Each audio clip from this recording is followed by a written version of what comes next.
is likened to the process of becoming more like Christ. We aren't simply shooting all over in the dark. So here's what. There's an interesting saying that says, if you shoot at nothing, you will hit it every single time. But you're shooting at nothing. So you won't even know if you hit it.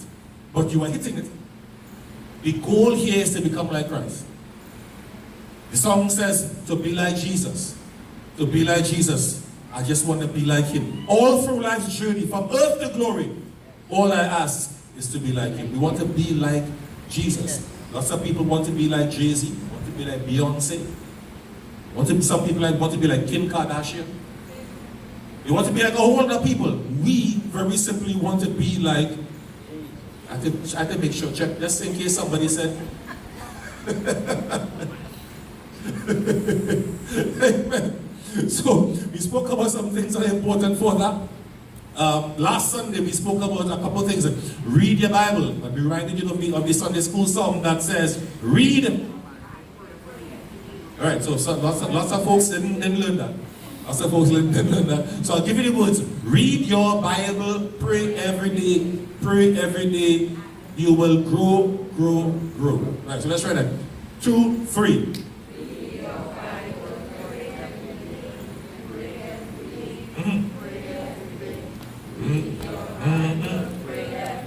And you grow. Right. There's another piece that says, neglect your Bible, forget to pray. Shrink, right? Yeah, let's be focusing on the growth. So, when you read your Bible, it's going to help you grow. You just get into the Bible. Here's a very interesting thing. Take your Bible every day and just go through it. Just thumb through the Bible. Let's scan the pages. Look, you know what's happening there? You are familiarizing yourself with the Bible. You're familiarizing yourself with what books are where. So if somebody says the book, turn to the book of Psalm, you don't go to the back of the Bible. Right? Or somebody refers to the book of Jasmine. You're not looking through the Bible for the book of Jasmine because it doesn't exist, right? Yeah. Right? You know, we can call some real Bible sounding names and get people. Right? And preacher is preaching, quoting from Acts 29, says, no, there's no Acts 29. Right?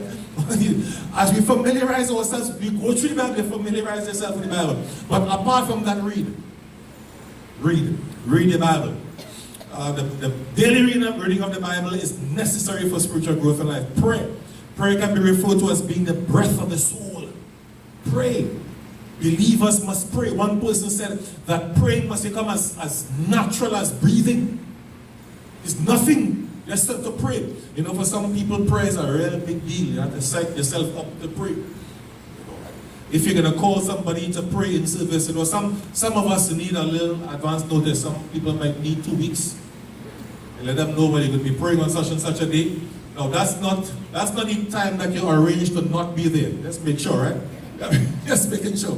So hence, so avoid some of those things. Sometimes you just don't tell people in advance. You just call them one time. Come and pray. Come and do this. Now believers, mature believers who are grown, not afraid about this. It doesn't matter what point in time, whether you just walk in the door and say, come and pray. Or you're in the middle of a stressful situation and work, say, come and pray about this. At any point in time, you're ready to pray. So this must always be ready. You're ready to do this thing. Amen? So pray. Fasting disciplines the body and the will. When you're hungry and everything inside of you says, feed me, yeah, you need to exercise your authority over your body. Rein in your own body, rein in your own will, because he said, no, I'm not doing this. I am denying myself physical food because I want to focus on it. We spoke about different types of fastings and encourage you to educate yourself on that and engage in that. We spoke about worship. As we worship God, this is one of the ways for us to go. We worship God. We worship God corporate environment, like we are here together, and very importantly, we worship God by ourselves. If it have nobody else around us, you know, those are really and truly some of the best times of expressions of worship we can have. It really is, right? It really. Just in case you didn't know that, yeah. Some of the greatest experiences in life and some of your deepest revelations come in times like that. Have nobody else around. Here's one of the reasons why it can be that. It have nobody else to look at you. Do not worry about anything else. Your time is your own, your space is your own. Yeah? So if God is acting on you and working in you and you just start to cry and lay out on the ground and bawl. You are worried. You know, the reality is sometimes, you know, we conscious about other people and the thought flash across our minds about how we're going to behave like this when